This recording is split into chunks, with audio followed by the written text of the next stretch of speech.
breaking boundaries, blending genres, and bringing Latin soul to country music. Aria Fenix is rewriting the rules of the industry one song at a time. From Colombia to New York, from medicine to music, Aria's journey is anything but conventional.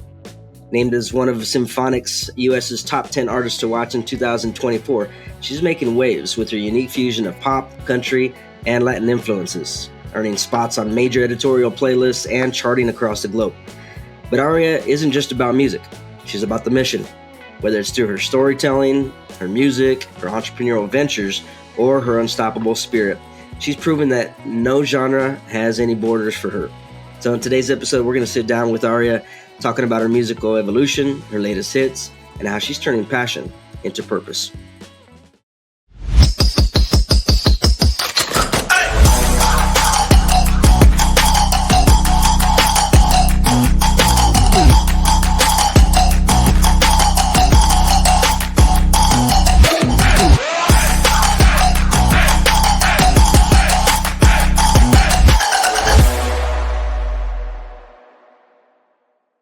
Aria, what's happening? I seen you doing a little cumbia back there.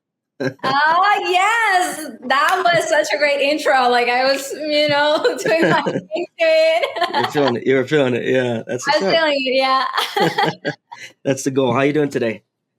Good, Gordie. I'm very, very happy to be joining you guys. I know we're gonna have such a lovely chat. Yeah, absolutely. Absolutely. Appreciate you taking a little bit of time out of your way to connect with me here and just chop shop a little bit about who you are, your music, also your entrepreneurial endeavors, right? You got a pretty interesting mixed bag, I would say, of background.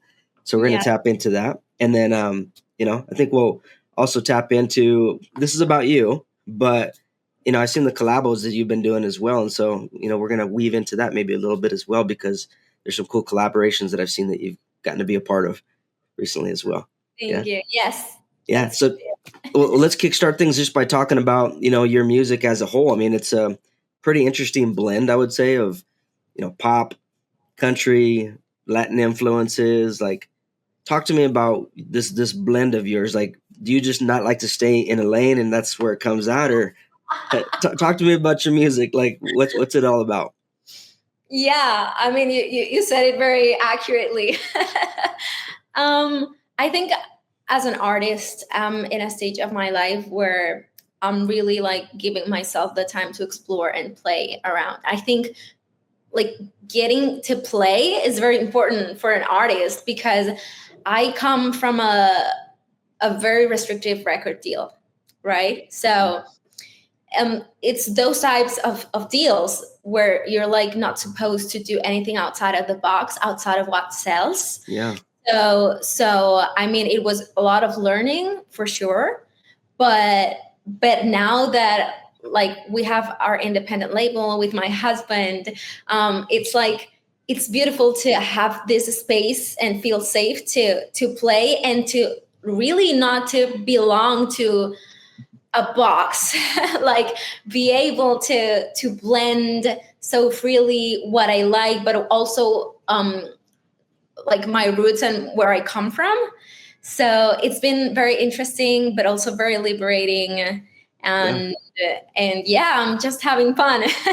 Yeah, it sounds like it. And it definitely does sound like you're having fun. And I think having Stefano as another element to it probably, brings even more joy to it, I can imagine. And it kind of looks like with the collaboration between the two of you as well. You're from Colombia originally, right? Sí, yes. Okay. So talk to me about that background, if you would, and kind of how that's influenced your music today and how it shapes you. I mean, obviously you weave in elements of Spanish style in some of your tracks, but talk to me holistically about the culture, maybe as part of what your influence is. Right. So our country is very, very rich, in rhythms and in percussion. And you just mentioned cumbia. That's it kind of runs in our veins, right? Mm-hmm. So I do feel very deeply connected to that. And also not only that, because going even backwards, we are deeply connected with African sounds as well. Mm-hmm. Yeah. So I don't know. At the end, I do believe the world is more connected than what we think, right? Uh-huh. So that's definitely something within me. But then when I also grew up and I lived for some time in Seattle, I also grew up with a lot of pop, right? Mm. Like these pop divas like Beyonce and then Christina Aguilera and then Britney and I don't know, later on Adele. Yeah. So like I was like, okay, so I obviously love my roots, but then I love these power women that have this amazing vocals and then just eat the stage every time they perform. And I was like, I was like, I gotta be like that. I gotta like follow them, but also like staying somehow true to who I am as a whole. Yeah. Which is like very conflicting because the industry tries to like label you. Okay, so you're doing Latin stuff, like most of Latin artists, very cliche Latin, right? Yeah. Right. You're doing like what, pop or country? What the heck are you doing? Yeah. So it's been fun trying to define myself, my style to the algorithms. Yeah. I bet algorithms are fighting you every day. I think Spotify is like, okay, so the single, how do we do this? Yeah. Where do we push this to, huh? Yes, Yeah. yes. Yeah, of course it's challenging. I know and I'm aware I'm not like following the list of the typical artist, right? But at the same time, it's very refreshing and kind of like a rebellious act Hmm.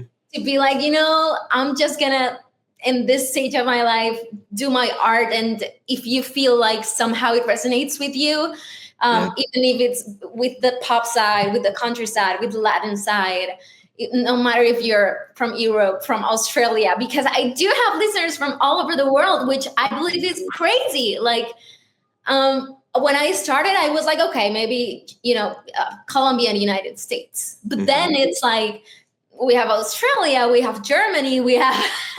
All over.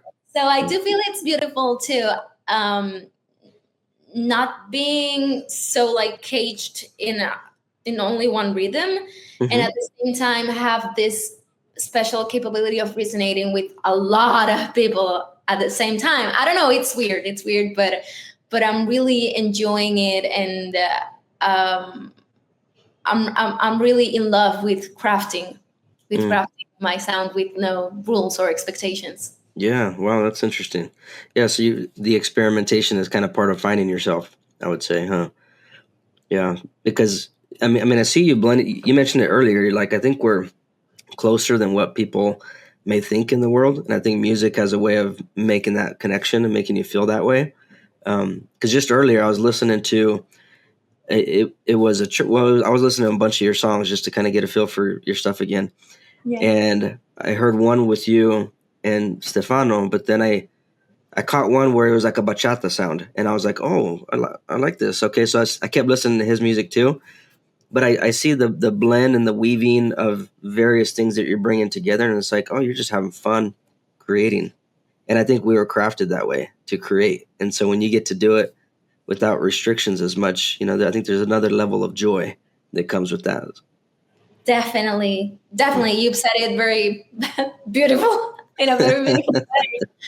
For sure. I think the most powerful thing for an artist is to like kind of distance him or herself from the rules of the industry, right? Hmm. Hmm.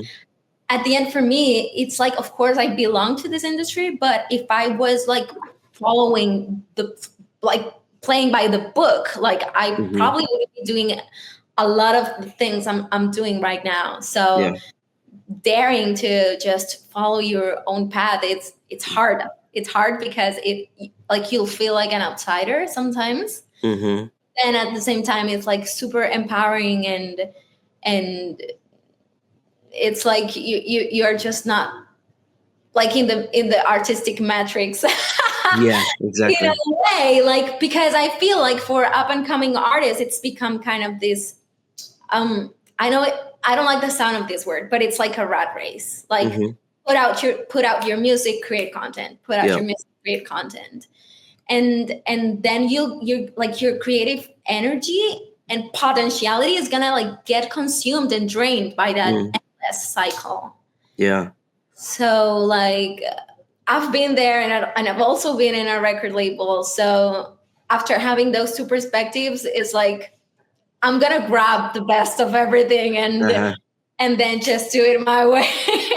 Yeah, well, you're doing something right because you're getting attention, right? People are paying attention to it. You're getting recognition and accolades. I mean, you were even named recently last year, right? Symphonic US's top 10 artists to watch, right? Which is Yeah. a pretty cool feather in the cap, as they say, right? How did that make you feel when you're getting nominated for stuff like that? That it's telling people, hey, you need to watch this one. Something's coming up with this one. Pay attention. How did that make you feel? It's absolutely wonderful because as I was telling you, like I was born in Colombia. So like for us, and I know it's very hard to like break some ceilings Mm-hmm. and get like international recognition because Yeah. again, playing by the rules are going to tell you like you have to make it first in your city, then in your country, Yeah. and then Right. expect some attention from the States or from Europe or Yep. what. But I don't know, I guess I've always felt like I'm a citizen of the whole world. Like to me, barriers are more like some man-made thing than what they actually are. I just love people from all around the world. So I was like, I'm not doing that. Like I'm not waiting to reach the world up until everybody in my country knows me. Mm-hmm. So I made that switch, and it was more mental than anything, right? Because as soon as I like took down the wall, then I started connecting with people from around the world, and not even when I was back in the label, which was a Colombian label. I would have dreamed so soon of doing of like reaching what have been the milestones I've been doing now in this space. So like it's lovely to definitely get recognized in different scenarios, in different industries, and I'm just so grateful. And I'm so happy of having like trusted and yeah, and being kind of a rebel, I guess. Yeah, I could tell you like to push the envelope a little bit. Yeah. Yeah, but it's poignant of it's reminiscent of what you just mentioned about connecting with different people, and it's opening up, a different layer to this whole picture. One of the songs that I caught recently was "Golden Healing." It was it's an acapella, right, that you did with a couple of, some would say, vastly different artists. You got like an R&B-ish type of singer, another gentleman from was it South Africa? I want to say he was from. Yes, Right. yes, he lives in Canada, but he's from Lagos. Yes. Yep, from Lagos. Okay, and then you got yourself, and then you got this little melting pot of three people, right, coming together, piecing together a piece of artistry, and it's like, wow, like sometimes you wouldn't be able to picture something until you hear it, and then all of a sudden you hear it, and you're like, what if those boundaries never would have been crossed, right? Something never would have happened in that lane. So I totally hear what you're getting at and where you're coming from. That's amazing. Yeah. And at the end, it sounds like all of each in a way, like each of us in a way. Like there's little pieces of all of us in that song, but at the same time, it's different from our individual sounds. Yeah. But it manages to sound like all of us. Yes, it's definitely beautiful, and we wanted really to touch a little bit mental health and resilience and take a concept that is actually an art concept. Kintsugi, it's golden healing, and it's the art of putting together pottery that has been broken before. Japanese, right? Yeah, Japanese. So I was like, what? That is just so beautiful. I have to write something out of this. Yeah, no, it's a great concept. That's cool. That's interesting. You're alluding to something here that speaks to your songwriting process, I would say, and that's there's like storytelling, honest storytelling within your music, or there's something heartfelt about what you're trying to communicate. I mean, the title of that song, "Golden Healing," kind of speaks for itself, but it sounds like you thrive in this space of empowerment and trying to bring health and healing in a way, right, through words or through music, etc. What's one of the most personal songs that you've written, that is in that lane, and what inspired it, if so? Wow, I think, well, golden healing is very personal for sure, but like one of the most like touching songs I've ever written, that actually I wasn't able to sing it for a while because like I broke down crying, like I couldn't sing it the whole thing. It took me a while. It was it's called Para qué luchar, but there is also the English version of it called Should I Give Up. When I finished this record deal, and then I took a year off, absolutely off of social media, of the industry, and when I posted that, like on Instagram, saying like I'm gonna be gone for a whole year, and I'll talk to you later, guys, about what happened. But everyone was like, "What the heck? What happened with you?" I really like went MIA, went to reconnect with myself. I had gone through all these years. Also, I had just graduated from medical school, so I also needed kind of a break. Yeah. Uh-huh. I had been carrying this double life, you know. I was also like already touring the country and recording while I was doing medical school. So physically, I was very drained as well. Yeah. And then, well, breaking up with the label was another, like, you know, psychological thing to digest. So while I was gone that year, I healed a lot of stuff that had been, you know, you sometimes don't realize like how many things you absorb during your whole life. Yeah. And you never processed, but then someone touches it, and you're hurting on the inside. Your soul. Yeah. So, and then you're living and living and living, and you're never giving yourself a time to heal, to forgive different people who maybe have hurt you in the past. So that was what all that year was about. And I met Stefano as well, and we wrote together a song about you know, those points where you're like rolling in the deep and you are like wondering if it's any worth it to keep going, or like maybe it's time to just give up.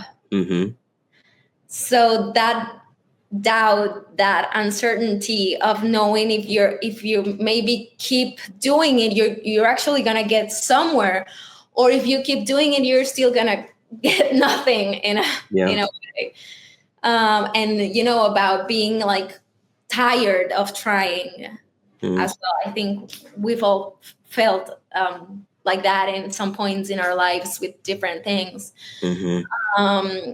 So yeah, and at the end, that song, it completely breaks you down, but at the end, it's like, you know what, I love this life too much not to keep trying, and maybe this is just another chapter, and I know this eventually will pass. So, but the first part, especially in Spanish, is like so raw and so like, I don't want to fake a smile once more. Like, I'm done with living a double life. I'm done with smiling for the people and then, you know, getting home to cry by myself. So, and it was exactly how I was feeling, and double life, because I didn't want to be a doctor for my family, and I wanted to be a singer and an artist and create my world. So yeah, that is definitely the most personal song, and it was actually my debut as Aria, because Aria wasn't my name before. I had a name. Aladdin. Okay. I didn't know that. You're like, we're not talking about that right now. No, yeah, my name was Mafe Alvarez. But then when I decided I wanted to reborn and I started writing all these songs, it was like, I'm not Mafe Alvarez anymore. Like, I need a different name because these songs feel like a different artist. I'm not her. A new identity. It was a death in a way. Yeah, a new identity. Yes, definitely.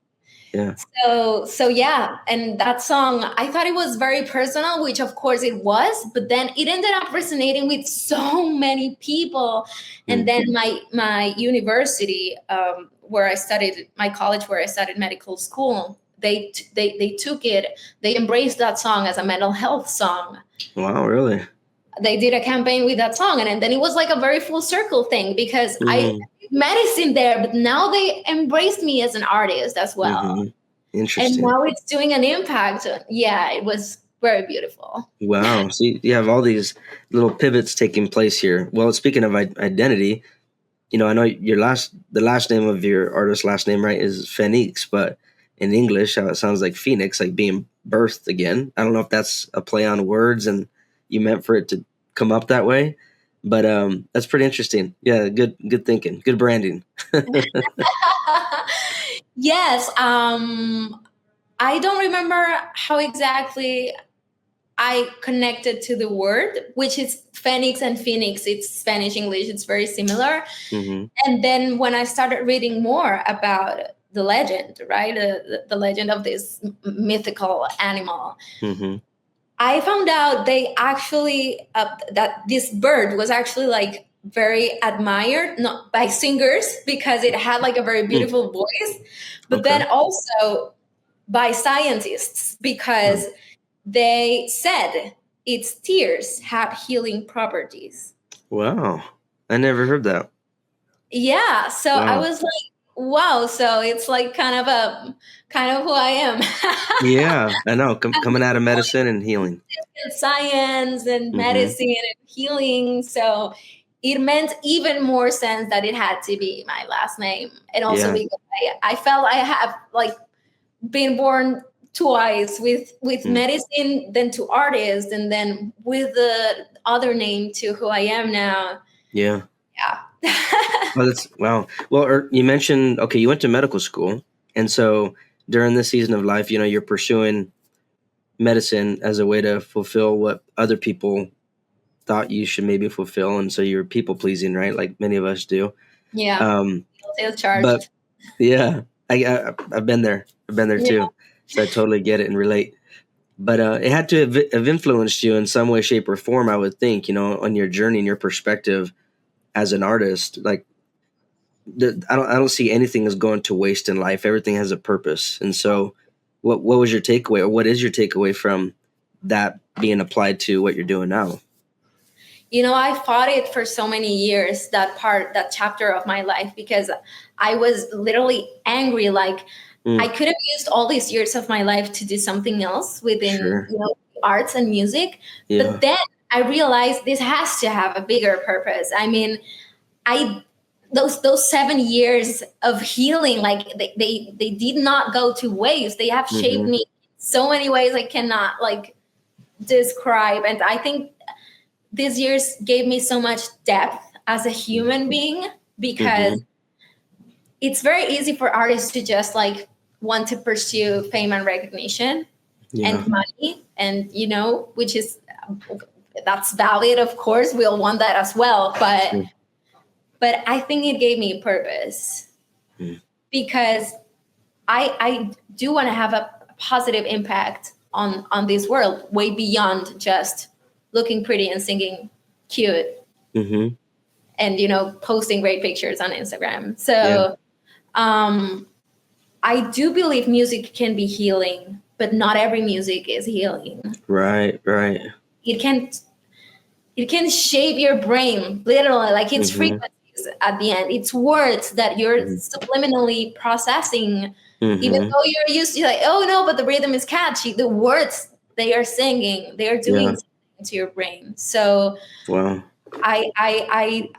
I really want to say something powerful on that, something healing, something, uplifting, empowering. Even if the rhythm is catchy, I always try to, there's behind a bigger Easter egg. Yeah, absolutely. And I think you're doing that. I don't want to go into left field here too much, but you're looking at it from a standpoint of healing. I don't think everybody does.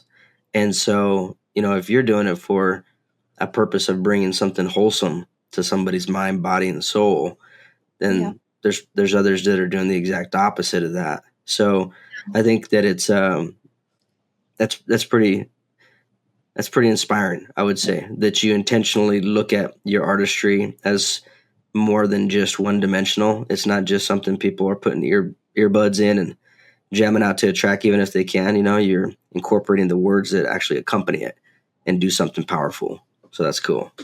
Oh, thank you. Yeah, Thank you. props to you. But you know what?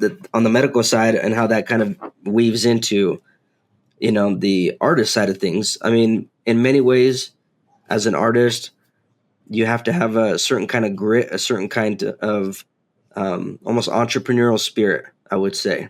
And, you mentioned that with working independently now, but you've also branched off in other ways with launching a skincare line.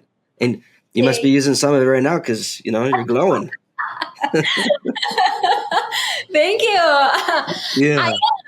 I am. I'm having a lot of fun with this new chapter in my life, and a whole part of being born again as Aria Fenix was going back to me and myself. And as my last identity used to wear so much makeup, like you couldn't even recognize me.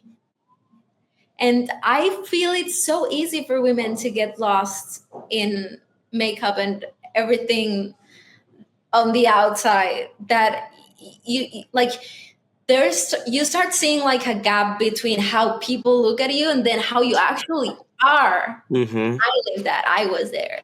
And then my hair used to be like, I have beautiful curls and I used to strengthen it all the time.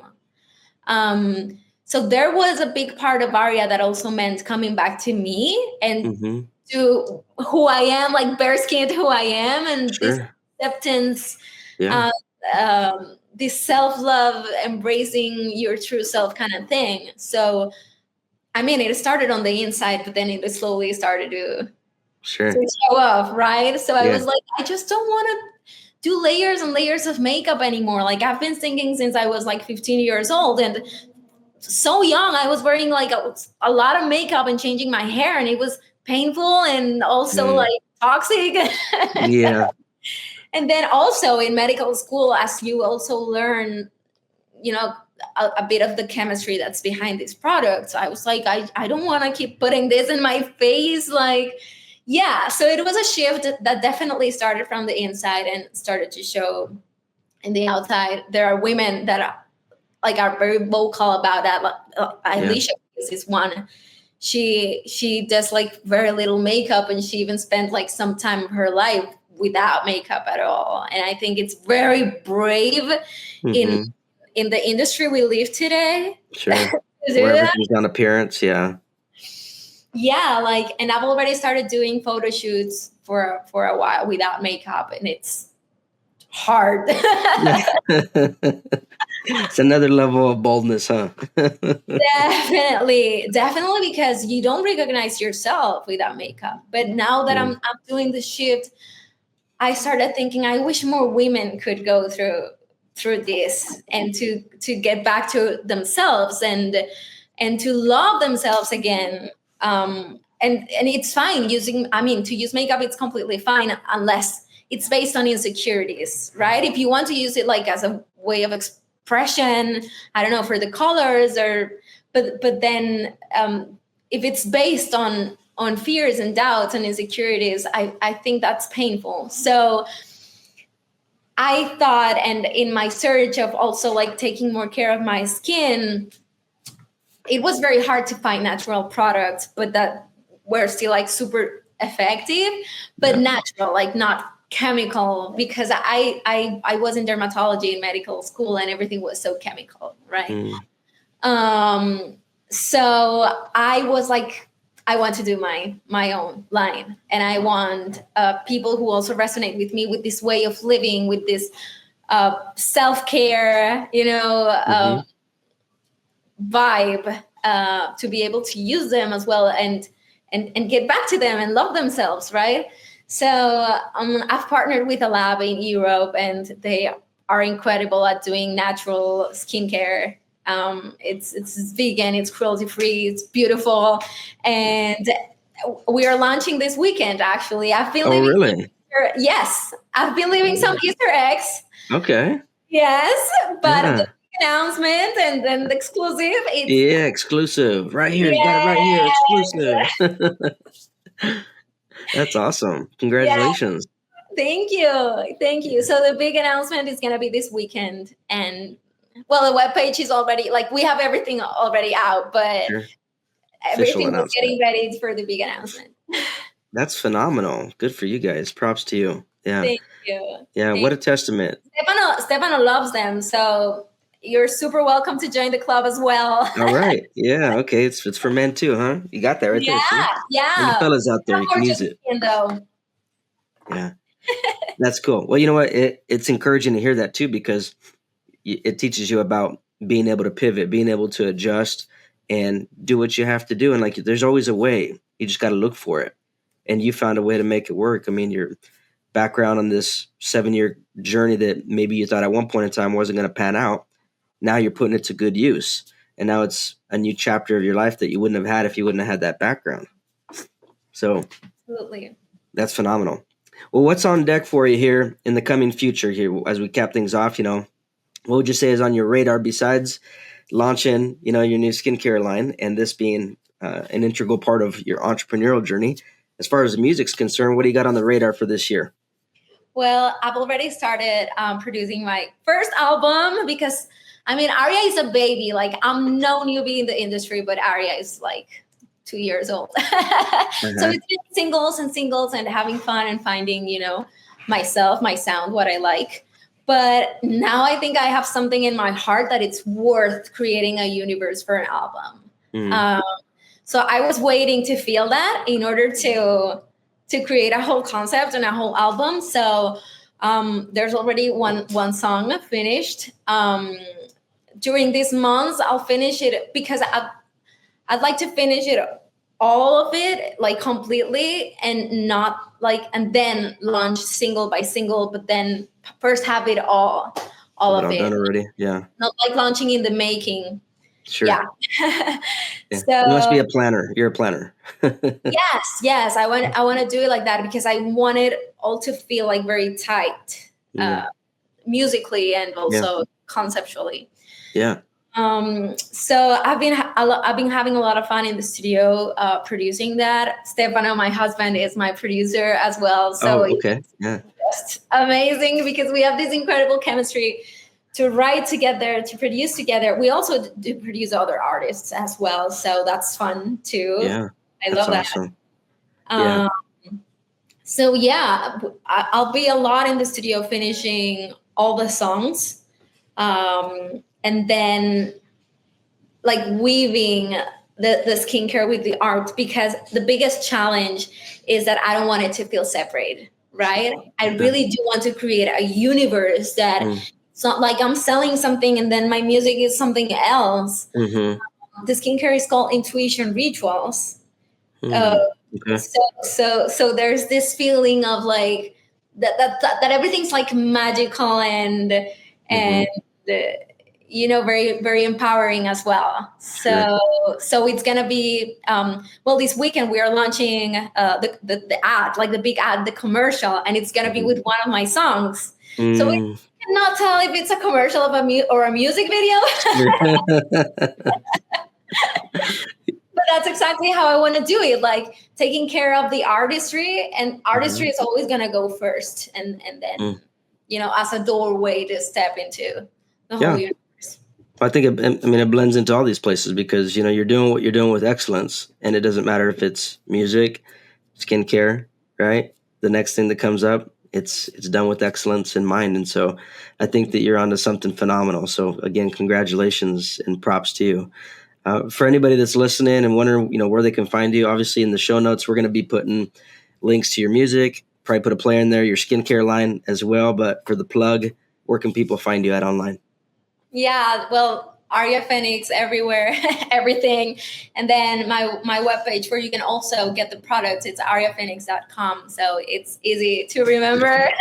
We will currently be shipping to the US and also Europe. So that's beautiful and has me very excited. Like I feel like I'm reaching the world. Well, I'm excited for you. It's always awesome to see people venturing out into the unknown, so to speak, and taking a risk and being bold about going after, what they're called to do. And so this is what you're called to do in this season. So props to you again, and, wishing you the best on this new launch. I think you're going to do amazing. So, thank you, Gordie. Hey, I wanted to ask, do you have Latin roots as well because of your last name? I do. Yeah. So my family, my dad's side, he's from Mexico, and from Sinaloa, Culiacan. Sinaloa. Yeah. And how's your Spanish? It's pretty good. Yeah, it's pretty good. I speak English most of the time, but Right. I grew up speaking English in the home. My parents spoke to us in Spanish, and we always responded in English. That's just how we grew up. But to this day, they still speak to us in Spanish, and I'll speak to them in Spanish too. But it's back and forth all the time. It's just mixed, But Right. That's so cool. I read your last name and I was like, sounds familiar. Yeah, Tamayo. Uh-huh. Tamayo. Yeah. Well, this has been phenomenal. Thank you so much for taking some time with me, Aria. It's been a phenomenal blessing to have you here, and wishing you phenomenal success. You and Stefanos. Love his music. Tell him that I'm going to be grooving to some bachata probably this evening. I'm thinking. I'm going to be jamming out. Baby, they are preaching you. I'll let him know. You can count on him as well. Absolutely.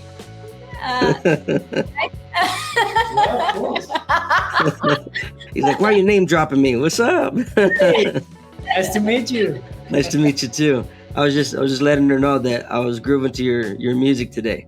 I was listening to her music, and then I caught a track from you. I can't remember which one it was, but it sounded like some bachata was in there. And so then I just got on a tangent. You know how you go on a rabbit hole on something? Yeah, so then I started listening to a bunch of your music today too. So good stuff. Thank you very much. Yeah, you got it. Well, thanks for jumping on here, both of you. Okay, now that we got you both here on, it was a blessing to have you guys here, and we'll catch you soon. All right? Sure. Gracias. Muchas gracias. It's a pleasure. Igualmente.